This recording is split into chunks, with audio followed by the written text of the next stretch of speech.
Good morning and welcome back to my channel. তোমরা কেমন আছো বলো? আমি তো বেশ ভালো আছি।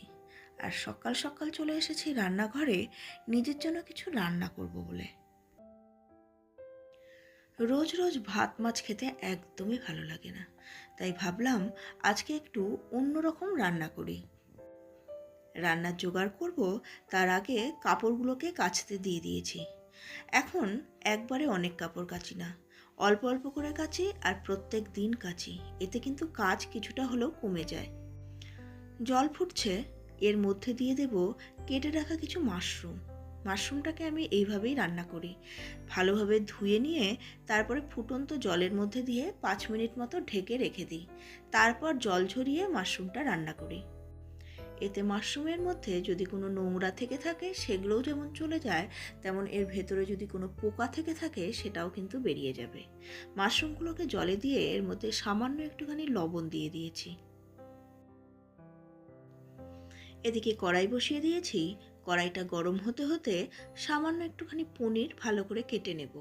পনিরগুলোকে একটু বড় বড় করেই কাটছি, তবে এগুলো কিন্তু একদম ছোট ছোট করে কাটলেও মন্দ লাগবে না।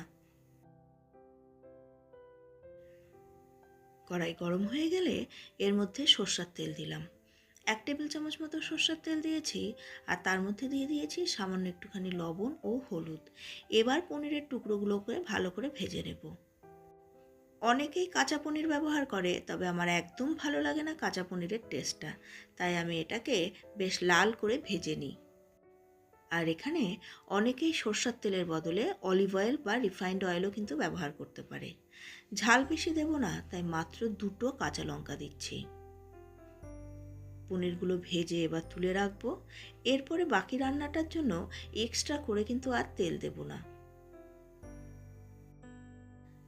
বাকি যে তেল আছে, এই তেলের মধ্যে এবার প্রথমে লঙ্কা দুটোকে ভালো করে ভেজে নেব।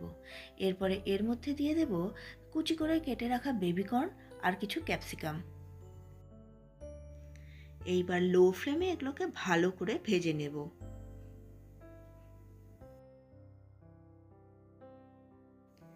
ভালোভাবে ভেজে নিয়ে এবার জল ঝরিয়ে রাখা মাশরুমটাকেও এর মধ্যে দিয়ে দেব।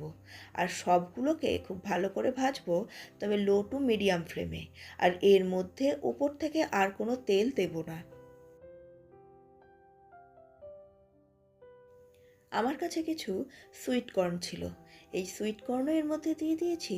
সত্যি খেতে অসাধারণ লাগে। এরপর একদম লো ফ্লেমে এগুলোকে ভাজতে থাকবো।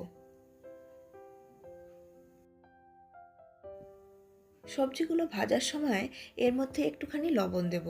লবণ খুব বেশি দেবেন না, তাহলে কিন্তু খেতে অতটা ভালো লাগবে না। আর একদম একটুখানি জল দিয়েছি এগুলোকে নরম করার জন্য। এবার একদম ধিমি আঁচ করে ঢেকে রেখে দেব 5 মিনিটের জন্য।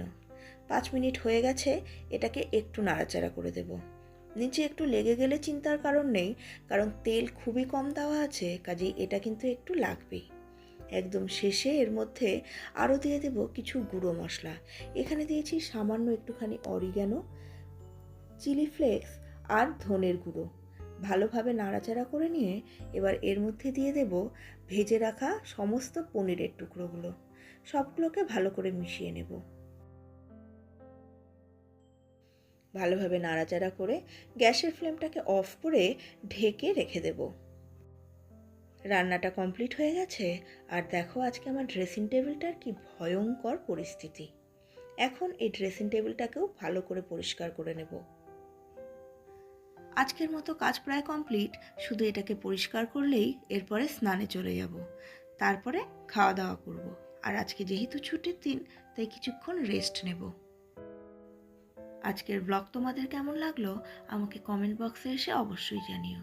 ভালো লাগলে লাইক করো, আর আমার চ্যানেলে নতুন হলে চ্যানেলটিকে সাবস্ক্রাইব করে আমার পাশে থেকো। দেখা হবে আবার একটি অন্য ব্লগে।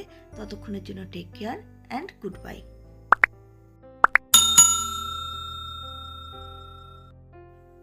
আর হ্যাঁ, কমেন্ট বক্সে এসে জানাতে ভুলবে না আজকের রেসিপি তোমাদের কেমন লেগেছে।